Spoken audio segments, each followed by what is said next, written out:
Welcome back to Stars of the Week. Today, our star of the week is... What is up? What is up? What is up, everybody? It's your boy, Steve, from A Reptile I Am. What are we doing, sis? Steve, I really want to know about your business and how this whole thing started. A little bit of insanity, a lot of bit of passion. A lot of it is I've been animal eccentric my entire life, and I didn't realize there was other weirdos out there that love snakes and reptiles the way that I did. Messed around and found out that there's these things called reptile shows. It's a wrap, baby. It's a wrap.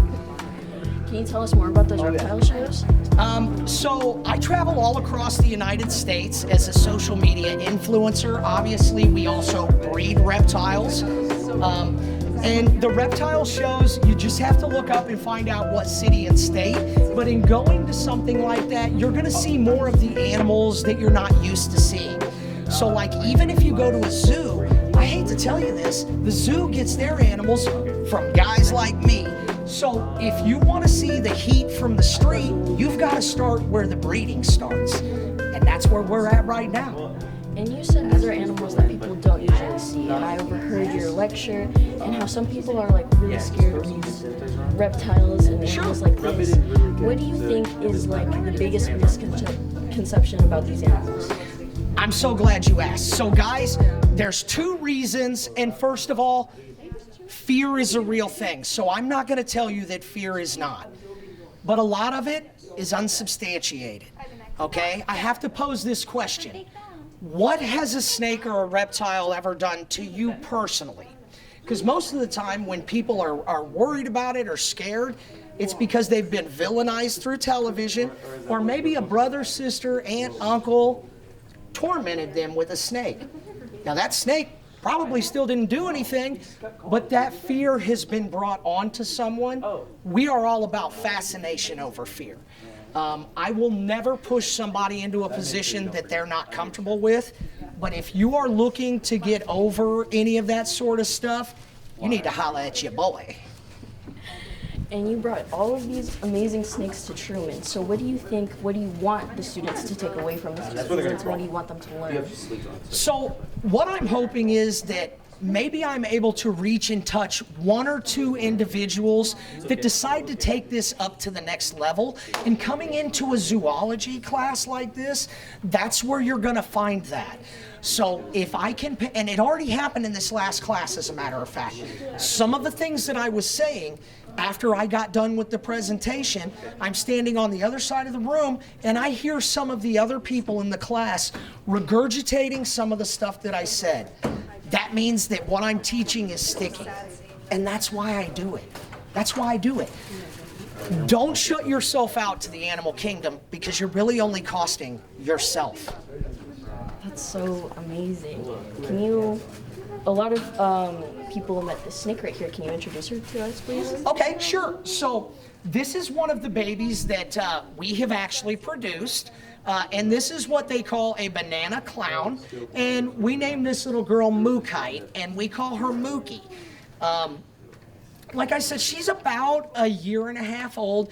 Absolutely the nicest snake in the entire collection. This is the wife's absolute favorite. And she is not head shy at all. And zero fear to hand this animal to anybody at any time. So will her presence just kind of like change people's minds? Was that what you're hoping for, at least? Absolutely. And when you get a snake with disposition like this, when she eventually has babies, that stuff's going to carry over too. So that security that the animal has keeps it from being so reactive and quick twitch, which is what makes people nervous. Right. So I got a question for you. How about that? Okay. So, a lot of people say that snakes are wet and they're slimy. Does this feel slimy or wet? No. Not at all. And the reason is because they have a special coating going across their scales to keep the water from infiltrating and causing scale rot. Snakes are soft like silk. I agree with that. The first time I held one earlier, I was very shocked at its like texture and I guess the smoothness. I thought they would have more texture. Smooth. super smooth. And I mean, guys, come on, look. They don't have any arms. They don't have any legs. How are you gonna be afraid of something with no arms or legs? And people ask me all the time, is that snake dangerous? Right? The answer is, not if you don't touch it. Period. It can't get to you. So, we're bringing let's another one. let's bring in one more, just a little something that people don't see very often. And this is our boy Rex, much larger, and he is an Asian king rat snake. Feel his scales. Now that's totally different, isn't it? It's more. Go ahead and feel it. It's very rough. That's called keeled. The reason that I got into these is just like you felt that last snake that was just super smooth.